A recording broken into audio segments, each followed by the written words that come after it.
Welcome to UO Today. I'm Paul Peppis, the director of the Oregon Humanities Center. My guest today is Michael Schill, president of the University of Oregon and professor of law. Thanks, Mike, for coming on the show. This will be the 7th time I've interviewed you. It's hard to believe it has been 7 years. It's really always a pleasure to talk to you. Welcome. Thank you, Paul. And it is, it wouldn't be beginning a school year if I wasn't on this show, right, and didn't tape this right in September. And I want to make a pact with you. Next year, we're going to be in person. Is that a deal? From your mouth to God's ear. Exactly. So, Mike, the last academic year was, to put it mildly, extremely challenging. Tell us about what for you were some of the largest hurdles. Well, I mean, I think that the biggest, obviously, COVID-19 is the biggest hurdle. Every day, the situation changes, the guidances change, and what we really needed to do was to lead the university forward, keeping everyone safe, or as safe as was humanly possible. And you know, as we dealt with that and as we had to make decisions, people were scared. I mean, people were uneasy, and that's a very difficult situation to be in because I empathize with folks. I mean, I'm doing things now as we come back to in-person education. I am now in meetings, I'm in games, sporting events, I'm in all sorts of environments with lots of people, and we've gone for 18 months not being that way. So of course people are anxious, and what I want people to understand is that we are doing everything we can to follow the science and to follow and to do whatever we can to minimize risk. Now, when I say, I'm not saying bring risk down to zero, because that's impossible in this environment, but we can minimize risk. And I think we're doing, those things with regard to a lot of our COVID protocols, which we can discuss later. But so that's one thing. And then the second challenge is not to let COVID-19 eat you up, right? We have a great university which is doing great things. Faculty are doing great research. Students are achieving great objectives. The staff is helping us, and so and has been here, many of the staff, all this period of time. And we want to thank all of those groups, and we also want to continue our trajectory. And so we've done things where the night campus opened.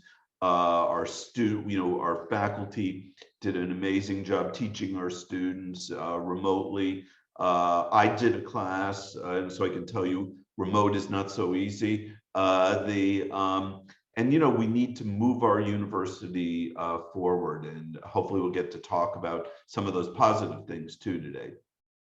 So let's just start with leadership's planning for this coming academic year. I mean, obviously, as you said, tremendous uncertainty lies ahead with us. And I think we're all realizing that we have to learn to live with COVID, and we have to figure out how to do what we do in a less fearful way and a more pragmatic way. And I'm wondering what are some of the specific preparations that leadership is planning for this coming academic year, which I think will be no less challenging than last academic year, probably. Yes, although we have a vaccine, and so that is a game changer. Even though in rare instances there's breakthrough cases, and we have no idea, since everyone isn't getting tested, we have no idea what the actual prevalence in the country is. But what we have is a vaccine requirement, mandate. There's subject to state required exemptions for those students and faculty and staff that decide to take the exemption, which is looking like it's going to be a very small number. We're running about so far, we have still time for people to let us know, but we're running about 95, no, actually 96% vaccinated. So, but there will be some people without, who didn't get vaccinated. We're going to require them to test on a weekly basis and not go to class if they, quarantine if they become positive. We have for big events like sporting events and like, we're requiring vaccination or a 3-day test. So we're requiring masks. And so all of these things together, as some people might consider them belt and suspenders, but I think these things add every step is a layer of safety. And my hope is, and I actually expect this, the University of Oregon campus will be the safest place in Lane County. Just because of all the steps that we're taking. Where else in Lane County are you going to have 95% of the, somewhere between 90 and 95%, but when all is said and done, of the folks vaccinated? Where else in Oregon other than universities? Yeah, I'm glad that I'm in this town and in this university for those reasons. Um, Suppose though, despite all your efforts, there is a surge of coronavirus cases in the campus community. What kind of plans have you guys been making for that eventuality? Well, the most important things for us to do is to quarantine those who have symptoms and test positive, and to do contact tracing. And that has worked, right? We had students living in our dorms last year, and we had these protocols, and we didn't really have big outbreaks, knock wood. And we anticipate that again. So those sort of approved public health strategies, do work, and we're anticipating that we'll be able to have a successful year. Right now, as you know, we're hoping that we've reached the peak and are actually moving down in terms of this the Delta surge. And so, it's obviously there's lagging indicators in hospitals and mortality. But ultimately, we think that all the modeling suggests that the Delta surge is going to come down quite quickly. So I guess I just have one other question on this, and I'm just curious what you personally think about this. Is you mentioned the fear factor, and this is obviously something that's very complicated. There are people that are afraid. And, I have colleagues that are afraid. I have staff that has a fear. And obviously all these layers that you talk about are all meant to alleviate fear. But fear is it's a powerful emotion. And I'm wondering if what you've been talking about in the leadership about that particular aspect of this phenomenon is the fear of the fear of the staff, the fear that the faculty have, this the students have. So, quite honestly, COVID-19 hit at a time when trust in universities was reaching a low point.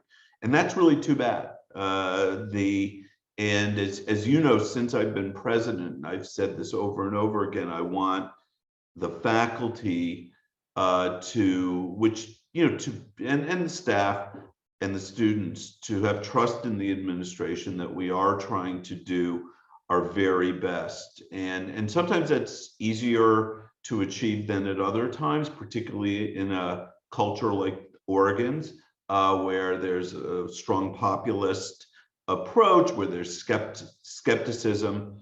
I guess what I would like to see is that, over the past year and a half, when faced with two choices, a conservative choice and a more risky choice, we have almost always taken the most conservative, or not the most conservative, because the most conservative would be just to hide under our beds, but we have consistently taken the conservative choice. And I hope that's built some trust among our community that that's what we're thinking about. I mean, we're meeting literally every day. Literally every day. We have a 4:30 meeting and we go over what we've learned from the day, what we need to change.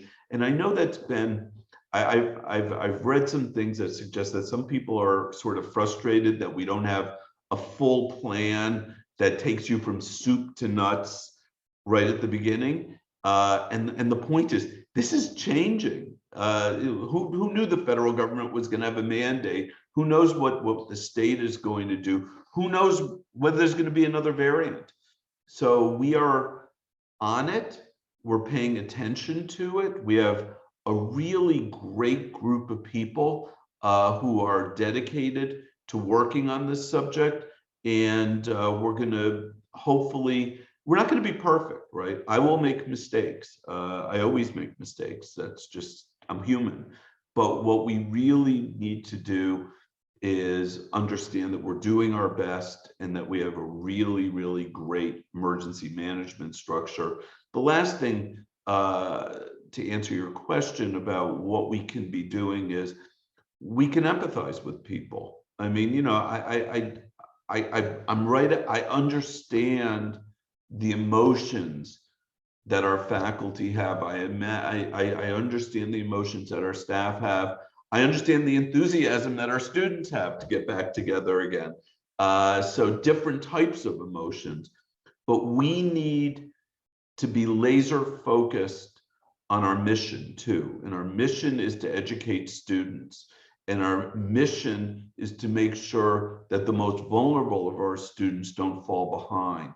And unfortunately, that's what happened last year.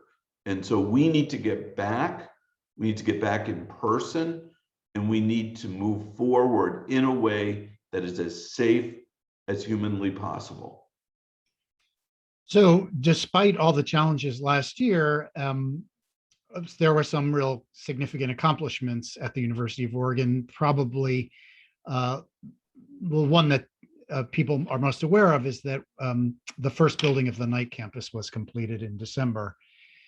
Tell us a little bit about how you feel about that and what's going on at the night campus and that first building of the night campus. So I was just over there a couple of weeks ago. So number one, it's a beautiful facility. I hope the university, everyone in the university takes advantage of the terrace there, the changing room for running on tracks, and all the scientists use the shared facilities that are there, the laboratories.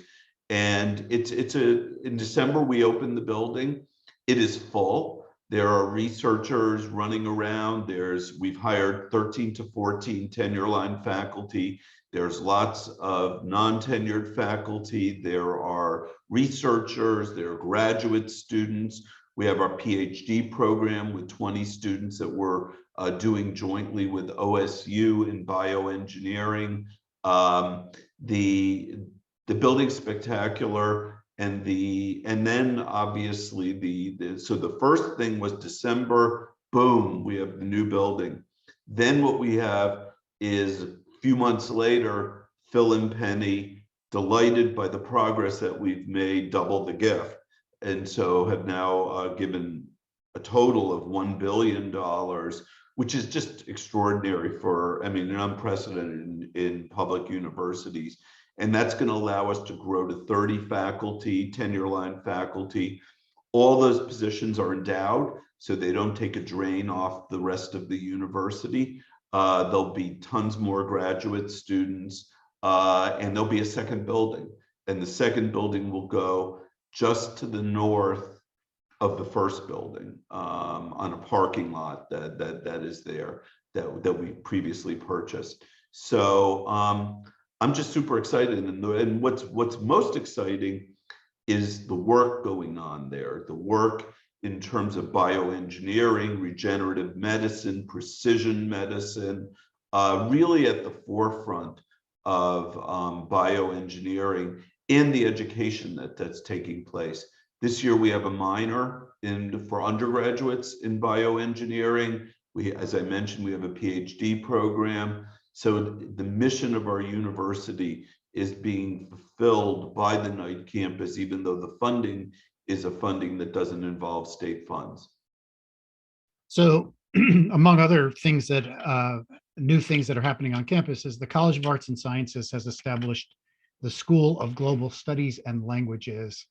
And there's also now a BFA program in dance and a major in Native American and Indigenous Studies. Tell us about these developments and why they're important, why you're proud of them.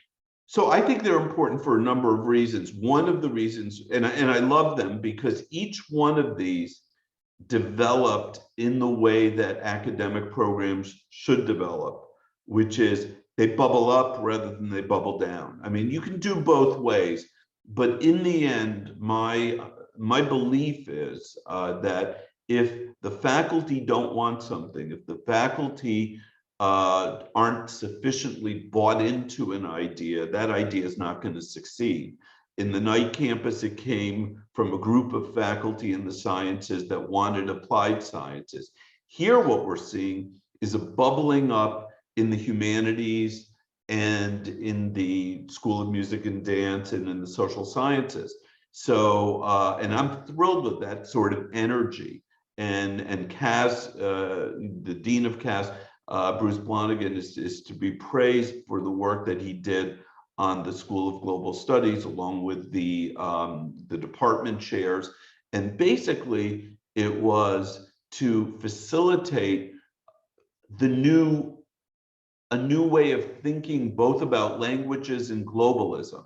And what we hope to happen is that the social sciences and the humanities come together around the School of Global Studies, and that they focus both on what one can learn from literature in other languages, what one can learn from language, what can learn from culture for both learning's sake, but also for jobs and careers later on. And I think that that connection is one that the university needs to keep making, because one of the things that we're seeing in higher education today is a demand by the students and their parents for value and for what's going to happen when one graduates. So that program, I think, is exciting. I think the faculty is excited. We've added resources, and it's going to be great.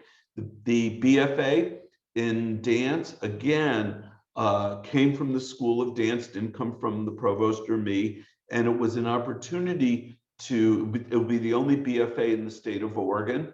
And it's an opportunity to train students in dance, but also in the allied fields involving dance. And so again, career-oriented, professional, very excited. Sabrina Madison Cannon is a wonderful, wonderful dean. And then the third program, which is the Indigenous Studies program in the major. I mean, in our minor, we have like 20, 25 students who are already minoring in Indigenous Studies. And it is, and as you may know, the provost just dedicated several lines for more searches. And we already have a very strong faculty who does work in that area. And we have great relationships with our 9 federally recognized tribes. So all of that together creates a program where, number one, it's not just for students who are Native American.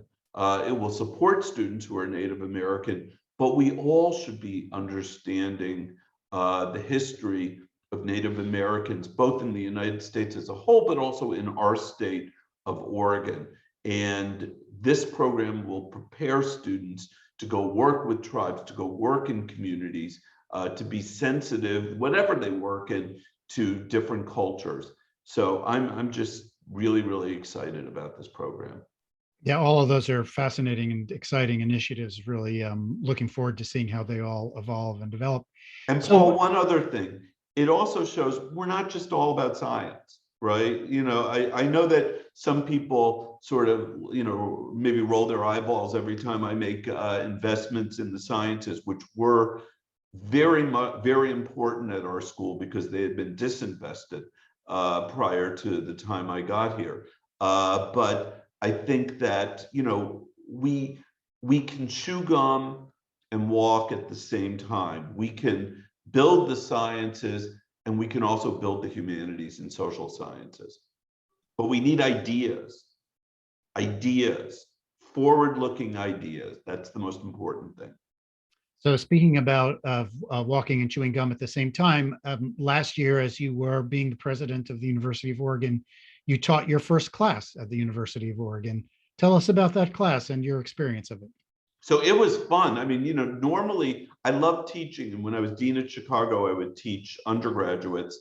And, I've done enough law teaching. And so I've wanted to do it, but my travel schedule is just a killer. And so I basically, wasn't able to teach. But the remote nature of last year allowed me to, I just sort of said, I can be remote, I can be anywhere. It turns out I'm in Eugene. Why don't I teach a class? So I taught a class in higher education, and it was super fun. It was in the Honors College. I found the students in the Honors College to be just as good as the students at any other school that I've ever been a part of, and smart, engaged, fun, playful. And I had a great time. And in fact, tomorrow I'm actually doing a Zoom with one of the students who was in my class last quarter, and I think it's going to be, hopefully these are relationships that I will continue. Why should you have all the fun of teaching? President gets to do a little of it too. Oh, I think it's a great thing that you're doing that. And I mean, you mentioned that it was the Zoom teaching was a bit of a challenge. I can tell you, for me, it was a huge challenge. Tell us a little bit about the online course initiative and how that's going. Well, we've got some great people, and they basically took me by the hand and helped me. And I got to tell you, from the time I was regularly teaching till today, teaching has changed dramatically. My syllabus used to be 4 pages of readings. Now it's like a treatise to everything in the university, and it's very, very different. And the online course initiative was as we all know, Oregon State really cornered the market on online in this state. We did not go down that route, but we hired Carol Gehring, and we decided that we would use online education for sort of gateway courses, for some of the general education courses to help our students succeed. And then COVID-19 happened, and we realized, let's rev this up. Let's do 50 a quarter, and let's provide some stipends. Let's provide some assistance, professional assistance in helping faculty create these. So we've created, I think, about 150 to 170 new core education courses, which can be accessed online, and it isn't remote education, right? So remote education frequently was, not always, but sometimes, I'm going to do what I would have done in the classroom, but I'm going to do it online. This is actually well thought through, well designed courses. And again, a lot of the remote courses were great, don't get me wrong, but this is really intentionally going to be online and will stay online in the future. So we're excited about that. And Lee Rumberger was involved in that, Janet Woodruff Borden, Carol Gehring, and tons of faculty. So we're coming toward the end of our time. So I guess the next question I have is, what was the most memorable experience for you of the past year? So aside from teaching that class. Yeah, so I would say probably there were 2 or 3 memorable experiences. And I'm going to bracket off Saturday's game against Ohio State, which was certainly memorable. A lot of friends of mine called me after that game. And of course, to all of your watchers, we won in a huge upset. Also, the night campus opening, I did find myself, it was virtual. I found myself my eyes were very moist, and it was something. And thirdly, I'll say what was memorable was, as some of your watchers viewers may know, I had this freak infection this year, which landed me in the hospital, and I was really quite ill. And I'm now back to normal, or just about back to normal. But what was memorable, number one, was obviously it was a bad experience. That was quite memorable. And the other part was all of the people who took care of me, all of the people who sent me, words of encouragement and, caring. And, we can be a tough community. And you know this, Paul, you've been here forever. We can say things that are rough to each other, sometimes disagree with each other. But I heard lots from people who I disagree with, and who might be rough in a more normal situation, giving me their well wishes and hoping that I recover quickly. And that was memorable to me and made me feel really good. So, and what about Max? How did Max, your dog, how did Max manage through this difficult time? So Max is great. Unfortunately, Saturday he discovered fertilizer in my backyard. So we spent the afternoon after the Ohio State game. We ended up in You Suds 'em Yourself, where that was a bit of a nightmare. But now he's smelling good and very active. And we take our walks on a daily basis, and he's actually part of my physical therapy, right? He gets me walking every day, which is good. So what are some of the aspirations that you have for this coming academic year?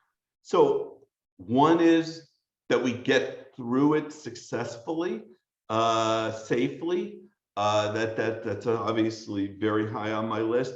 That we're able to fix some of the, I suspect last year some students fell behind, and that some students may have taken lower course loads. We're analyzing that right now and maybe not have learned as much. And we need to fix that, and we need to fix that in a way that's equitable. Because one of the things that I am deeply concerned about is that we still have a persistent graduation gap between our majority students and our underrepresented minority students. And that is unacceptable for a great university. Now, it occurs at almost every university, but we don't have to be one of those. So one of my top DEI objectives, in addition to faculty retention, in addition to hiring more faculty of color, is to take those disparities, those gaps, and reduce or eliminate them. The provost has a whole set of initiatives which are really wonderful in the environment, in human performance, in sport, in innovation, in racial disparities, in data science, and I'm excited about us moving forward in each of those. Each one will be at a different pace. But again, I've said this ever since my first day here, a university that stands in one place, that doesn't move forward, is a university that is falling behind. So we need to accommodate the ambitions of our faculty and our students, and we need to get better and better and better. And that's what we're going to do this year. So we're just about at the end of our time, Mike. I will ask you the question that I have asked you at the end of each of our interviews. What have you read recently that you would recommend? So I am just about finished with a book that no one is going to want to read. It's actually a pretty good book. It's called Giving Done Right, and it's by a guy named Buchanan. And it's sort of looking at the whole field of philanthropy. And I'm actually learning a lot because, I know one type of philanthropy, which is, going like this and asking people for money. But this is about the whole nature of foundations and giving and the history of giving. And I'm just not sure a lot of people would be interested in it, but I literally have like 20 pages left in it. Well, Mike Schill, it's been a pleasure speaking with you as always. All the best of luck to you and all of us with this coming academic year. We're looking forward to convening with you again a year from today to hear how it went and to hear about the exciting things that you will have accomplished and we will have accomplished a year from now. So have a great year. Thanks again for taking the time to speak with us. It's always a pleasure.